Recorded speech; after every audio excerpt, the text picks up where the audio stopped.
Eh bien, écoutez, merci à tous, merci d'être là pour en effet ce qui est une discussion. Hein, c'est-à-dire que, bon, profitez-en pour poser les questions que vous avez envie de poser, mais aussi, voilà, moi ce que j'aimerais, c'est que ce ne soit pas seulement un jeu de ping-pong, questions-réponses, mais voilà, que chacun puisse rebondir sur ce qu'on dit les uns, les autres, voilà, dire ce qu'ils pensent aussi de la situation, que ce soit une vraie discussion. Moi, bien sûr, je répondrai à vos sollicitations, mais ça peut être aussi, et là, je pense que c'est le plus riche, quand il s'agit aussi d'une discussion collective. Voilà, donc, en tout cas, c'est ce que moi, j'aimerais que soit ce moment. Alors, d'abord, oui, en effet, comme le camarade l'a dit, je suis candidate à l'élection présidentielle. Cela ne vous aura pas échappé, encore que c'est possible que cela vous ait échappé, puisque de toute façon, on en discutera peut-être, mais enfin, bon, il n'y a rien de démocratique et d'égalitaire dans ce petit jeu électoral. Mais je tiens d'emblée à dire que je suis certes candidate, mais je n'aspire pas du tout à occuper le fauteuil de président de la République. C'est pas du tout ça mon objectif, parce qu'en fait, j'ai des ambitions collectives qui sont bien plus importante que ça, en fait. Je pense qu'il faut renverser la société capitaliste, qu'il faut changer complètement cette société, et je suis convaincue que ça ne se fera pas du haut de l'Élysée, ça ne se fera pas du haut de la présidence de la République, ça c'est pas vrai, ça se fera par en bas. En fait, ça se fera quand le monde du travail révolté demandera des comptes et partira en guerre contre la classe capitaliste qui aujourd'hui met à la fois le monde du travail, mais la planète tout entière en coupe réglée. Et quand les jeunes révoltés rentreront également dans ce combat, moi je suis convaincue que voilà, c'est ça l'avenir et la perspective qu'il faut défendre. Alors, je le dis d'emblée parce que moi, voilà, avec cette élection présidentielle, c'est vrai aussi avec les autres, mais finalement, on a un petit jeu qui masque l'essentiel. C'est-à-dire qu'en fait, on veut nous faire croire que c'est celui qui est à l'Élysée qui tient tous les leviers du pouvoir et qui va décider de notre sort. Je ne suis pas du tout d'accord avec ça. La réalité, c'est que l'ensemble de la société, elle est gouvernée par des lois posées, c'est les lois capitalistes, c'est la course au profit, c'est la rentabilité, c'est la concurrence économique folle. Et ce sont ces lois-là qui gouvernent en réalité tous les rapports sociaux et qui s'imposent à tous ceux qui s'installent à l'Élysée, à la Maison-Blanche, je ne sais à la tête de quel gouvernement, vous voyez. Donc ce sont ces lois capitalistes. Et pour nous, ces lois capitalistes, il faut les renverser, c'est urgent, elles nous mènent à la catastrophe à tous les niveaux. Alors, pendant très longtemps, j'ai commencé par dénoncer la société capitaliste en parlant des inégalités, en parlant de cette aberration qui fait que certains peuvent prospérer avec des milliards, ils ne savent même pas quoi en faire, ils ne savent même pas quoi en faire, mais quand vous imaginez que le plus riche de France, Bernard Arnault, touche, d'ailleurs vous avez une idée de combien il encaisse tous les jours? Vous avez quelqu'un un chiffre? Je ne parle pas des camarades de lutte ouvrière, ça c'est... parce qu'ils l'ont déjà entendu plein de fois.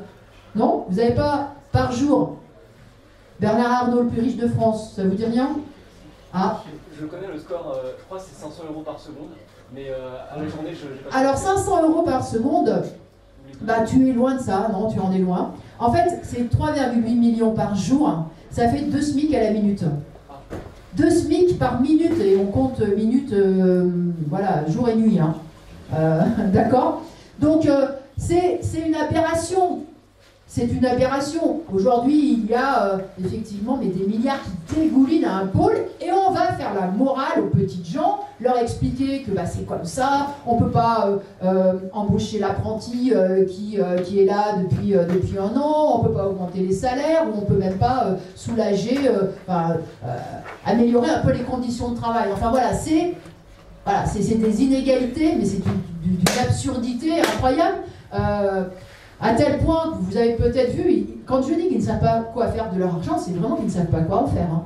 Parce que ils ont inventé là, un nouveau marché vous savez, un marché complètement numérique. Hein. Alors c'est les NFT, voilà, les NFT. Et comment s'appelle leur marché là Enfin bon, avec les NFT, hein, ils peuvent maintenant, voilà, ils s'achètent des appartements virtuels qu'ils n'habiteront jamais, ils n'existent pas. Hein. Voilà, des palaces, des maisons. Alors voilà, ils mettent des millions et des millions là-dedans, hein, et ils baladent leur avatar. Avatar qui se balade avec un petit sac Vuitton qui coûte le prix d'un vrai sac Vuitton, c'est-à-dire 300 000, 400 000, 500 000 euros. Hein. Donc quand je vous dis qu'ils ne savent pas quoi faire de leur pognon, ils ne savent pas quoi en faire. Et que, y compris les capitalistes là, qui regorgent hein, de fric, de toute façon, comme ça les rendrait malades, que leur fric ne fasse pas des petits et qu'ils ne prospèrent pas, vous avez vu qu'ils sont prêts à aller dans absolument tous les secteurs de la vie sociale. Vous avez en tête peut-être le scandale qu'il y a eu dans les EHPAD. Comment un certain nombre d'EHPAD ont été transformés en machines à faire du fric. C'est Corian, c'est Orpea qui ont été dénoncés dans une enquête, hein, mais où ils cherchaient voilà, à faire du profit, tant et si bien que ils laissent les anciens sans aucun soin, enfin bon, sans même de quoi manger à leur faim. Bref, donc voilà, moi j'avais l'habitude de démarrer comme ça, hein, mais je crois que maintenant il faut démarrer par la guerre. Je crois que maintenant, en fait, il faut démarrer par la guerre, parce que voilà où nous conduit cette société capitaliste. On y reviendra peut-être que vous avez des questions sur la guerre en Ukraine. Mais pour nous, elle s'explique par les rivalités économiques, par cette guerre d'influence qu'il y a toujours eu, hein, depuis que l'Union soviétique existe, depuis, en fait, on reviendra peut-être dans la discussion, mais depuis la révolution russe, en fait, hein, qui a eu entre le monde occidental impérialiste qui s'est retrouvé dans l'incapacité d'aller détendre sa domination et son pillage sur toute cette région du monde, hein, la Russie, l'Union soviétique, enfin bon, enfin, en tout cas elle a passé par tous ces stades-là, mais fondamentalement, la guerre, elle a cette origine-là. Et c'est vrai que si Poutine a été celui qui a déclenché les hostilités et qui a fait le pas décisif, hein, et qui mène cette guerre monstrueuse, il n'empêche que tout l'engrenage guerrier hein, a été mis en place par cette volonté de toute puissance de l'impérialisme. Hein, cette volonté expansionniste qui l'a conduit d'ailleurs à mettre en place des bases militaires tout aux frontières même de la Russie. Donc pour nous, on y reviendra, mais la guerre, elle est à mettre sur le compte de cette société capitaliste. Quand j'entends certains expliquer que voilà, il faut qu'on change aussi notre façon de consommer parce que c'est la crise climatique, parce que c'est le réchauffement de la planète, etc. Je me dis, bah oui, ils font un constat réel. Oui, c'est vrai que c'est la crise climatique, et là, encore, dans ce domaine-là, on court à la catastrophe. Mais ils ne font pas le lien avec la société capitaliste. Pourtant, pour nous, il est évident, il est essentiel. Dans cette société, dans cette économie-là, la seule chose qui compte, c'est la rentabilité, c'est l'accumulation des profits. C'est même pas de produire pour satisfaire les besoins humains, c'est de faire plus de fric. Et tout ça, ça passe par le marché, c'est-à-dire ça passe par une concurrence folle, qui fait que sur certains secteurs, on a trop de produits, hein, parce qu'il n'y a pas de concertation, il n'y a pas de coordination, donc on gaspille, on jette, c'est une gabegie sans fin. Dans d'autres secteurs, de toute façon, comme c'est pas assez rentable, on ne met pas les capitaux nécessaires. Je pense au transport public, je pense au domaine du logement accessible, à un salaire d'ouvrier, le logement social. Là, il manque des capitaux, là. Hein, ben oui, mais il manque des capitaux parce que justement les capitalistes n'ont pas cet objectif-là de répondre d'abord aux besoins des gens, d'autant plus si ils ne sont pas solvables, s'ils n'ont pas de fric. Voilà. Donc pour nous, il y a vraiment un lien à faire entre cette misère, le sous-développement, les guerres, la montée des idées racistes, la montée des idées xénophobes, cette espèce de réflexe là, de repli. Je ne sais pas si vous le sentez, on en discutera, mais ça aussi c'est quelque chose de dingue. Aujourd'hui, tous les jours, on nous explique qu'il faut être indépendant de l'Ukraine. Hein, il faut être indépendant de l'Ukraine, il faut être indépendant de la Chine. Donc maintenant, on nous amène à raisonner pays par pays. Mais on va où comme ça? Est-ce que véritablement, c'est une perspective de se dire qu'on va régler les défis qui se posent à l'humanité pays par pays. La crise climatique, c'est un problème national. Le fonctionnement de l'économie, c'est une question nationale. La pandémie, elle a bien montré une chose. C'est que justement, on ne pouvait plus raisonner à l'échelle de sa petite nation.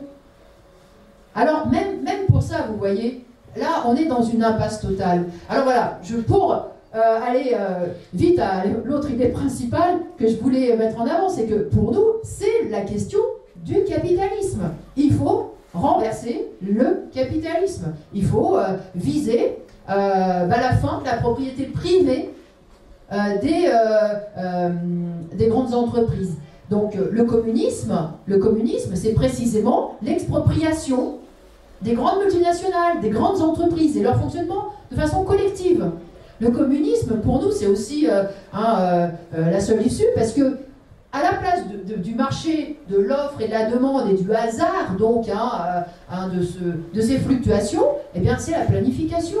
C'est que, enfin, ensemble, on décide de quels sont nos besoins, à quels besoins voulons-nous répondre. Qu'on ne produise pas comme ça en se disant, ben là, ça va marcher, puis à bon coup de pub, on va rentrer dans le crâne de chacun qu'il faut absolument cette nouvelle paire de godasses, parce que voilà, c'est ça la modernité, etc. Non, c'est pas comme ça qu'on raisonnerait. Mais on poserait la question démocratique. Quels sont nos besoins, les besoins à satisfaire, et on ferait se correspondre. Et c'est là qu'on pourrait véritablement organiser rationnellement, sans gaspillage, sans cette gabegie, les immenses moyens productifs que nous avons. Donc voilà, nous, le communisme, pour nous, c'est vraiment, oui, c'est la seule solution, finalement, qui se pose à l'humanité. D'autant plus que, moi, je suis convaincue qu'on n'a jamais été aussi proche, en fait, d'une société communiste. Pourquoi je dis ça? Simplement parce que, regardez la taille de ces multinationales.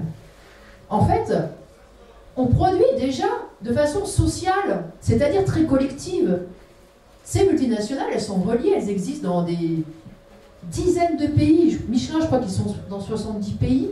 Et c'est des centaines de milliers de salariés qui sont coordonnés, qui travaillent ensemble, qui se divisent, répartissent le travail, etc. Donc c'est déjà une façon de travailler collective, en fait. Sauf que cette façon collective de travailler, elle est commandée par une poignée de capitalistes qui orientent et qui prennent toutes les décisions en fonction de leurs intérêts à eux, de leur accumulation à eux. Vous voyez? Mais en réalité, pour nous, le communisme, c'est finalement mettre en adéquation cette réalité-là. Cette réalité qu'on produit déjà socialement, on est coordonné à l'échelle internationale, eh bien décidons collectivement et démocratiquement. Et ça passe en effet par l'expropriation des multinationales. Donc pour nous, c'est ça le communisme. Le communisme, c'est le seul moyen de produire consciemment, en fait. Consciemment, et de mettre à la disposition de l'humanité tout entière les immenses possibilités techniques et scientifiques que le capitalisme a déployées. Parce que, voilà, moi, quand je fais le bilan aujourd'hui de la société capitaliste, on pourrait se dire, oh là là, qu'est-ce qu'elle est pessimiste, elle voit des catastrophes de partout, etc. Mais non, c'est pas ça. C'est que justement, c'est le contraste entre la catastrophe, effectivement, que nous inflige cette société capitaliste et les moyens fantastiques qu'on a. Moi, tous les jours, je suis,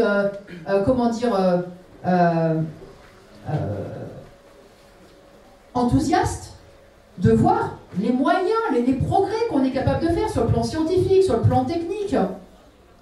Moi, les technologies numériques, je pense que ça peut faciliter la communication, la vie, les échanges, mais c'est très puissant en fait.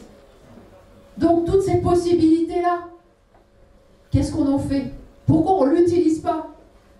Pour pouvoir permettre à chacun d'avoir une vie digne. On ne les utilise pas pour ça. Les satellites. Les satellites sont utilisés pour spéculer sur le cours des matières agricoles. On pourrait les utiliser pour planifier. planifier les cultures en fonction justement de la qualité des terres, du climat. Bon. C'est des immenses outils d'organisation qu'on a en fait sous la main. Voilà. Alors, mais le communisme permettrait justement de s'en saisir et de véritablement les mettre, voilà, au service de l'humanité. Et je dis bien de l'humanité tout entière parce qu'on y reviendra peut-être, mais nous on raisonne, vous l'avez compris, on ne raisonne pas à l'échelle nationale, et on pense qu'on ne peut plus raisonner à l'échelle nationale. Voilà. Et pour finir, vous avez compris nos perspectives donc communistes, hein, de renverser le capitalisme. Et pour finir, je voudrais juste faire le lien avec le camp des travailleurs. Parce que vous allez me dire, mais c'est quoi le lien avec la classe ouvrière, le monde du travail, l'exploitation, etc., etc. Bah, le lien, c'est que nous, on pense que les travailleurs, le monde, ceux qui vendent leur force de travail, je parle autant des travailleurs manuels que des travailleurs intellectuels, pour nous, c'est un seul et même camp, même si, bien sûr, il y a des divisions, les patrons essayent de monter les uns contre les autres, versent précisément des salaires différents pour qu'on se jalouse, qu'on se divise, et que, voilà, c'est la politique divisée pour régner, hein, c'est classique. Mais pour nous, il faut avoir la conscience qu'on est un seul et même camp, et que ce camp, le monde du travail, les exploités, eh bien, en fait, ils sont en confrontation quotidienne, directe avec la classe capitaliste. Eux, y compris pour défendre leur beefsteak, pour défendre leurs conditions de travail, c'est-à-dire tous les jours, ils doivent contester la course au profit. En réalité, pour nous, les travailleurs, on n'est pas du côté des travailleurs parce que nous, on est du côté des victimes et des gens qui sont exploités. Pas seulement. On est du côté des travailleurs parce qu'on pense qu'en fait, ce sont les combattants de demain. Et mieux, ce sont en fait... C'est la force révolutionnaire pour changer la société. On discutera des gilets jaunes, on discutera des révoltes qu'il y a eu et des combats, y compris qu'il y a dans la société, il y en a plein. Parce que les injustices et les oppressions, elles sont tellement nombreuses, sur tellement de plans, qu'il y a des gens qui réagissent tout le temps, tout le temps. Mais si on veut s'attaquer à la classe capitaliste, il faut s'attaquer à leur portefeuille, il faut s'attaquer à ce qui fait leur pouvoir. Et leur pouvoir, c'est leur profit. C'est les profits que nous produisons quand nous travaillons. C'est-à-dire que le rôle dans la production, notre rôle dans la production, nous donne là un levier pour véritablement porter le fer au cœur même du système. C'est la raison pour laquelle tout notre combat, c'est d'essayer de construire un parti dans la classe ouvrière, dans le monde du travail en général, de façon à ce qu'ils aient cette conscience-là, cette conscience qu'en se battant finalement pour leurs intérêts quotidiens élémentaires, eh bien, ils sont en capacité d'aller bien plus loin, en fait de contester la classe capitaliste, de contester sa domination et même de la renverser. Parce que oui, les travailleurs, ils sont capables, en plus de la renverser, mais ils sont capables de s'en passer. Ils peuvent faire tourner les entreprises, ils peuvent faire tourner la société, ils peuvent continuer à la porter sur ses épaules sans ce grand patronat. Il n'y a pas besoin de ces gens-là. Il n'y a pas besoin de ce grand patronat qui n'est que parasite. Voilà. Donc, vous voyez, pour nous, c'est précisément ça le lien. Le lien avec le monde du travail, c'est justement armer politiquement, donner une politique révolutionnaire au monde du travail. Et cette politique révolutionnaire, on peut la donner, pas en parlant tous les jours qu'il faut faire la révolution, mais y compris en partant justement des problèmes élémentaires, basiques, du monde du travail. Voilà. Alors voilà notre perspective, voilà pourquoi on s'appelle lutte ouvrière, voilà pourquoi on fait une campagne au nom du camp des travailleurs, et voilà pourquoi aujourd'hui je mène ce combat politique. Hein. Et ce combat politique, dans cette campagne, si vous la suivez et si vous comparez avec d'autres hein, d'ailleurs, eh bien vous verrez que moi j'insiste sur une chose. Hein, je veux conforter le monde du travail dans la légitimité de ses intérêts. Voilà, je veux les conforter en disant, mais vous avez raison d'avoir des revendications, vous devez être fiers, vous devez vous battre avec fierté pour tout ça. Et puis, c'est aussi les conforter dans l'idée toute simple qu'on fait tout tourner dans cette société, qu'on est capable de la diriger. Alors voilà le lien entre la campagne qu'on veut faire et nos idées fondamentales communistes révolutionnaires.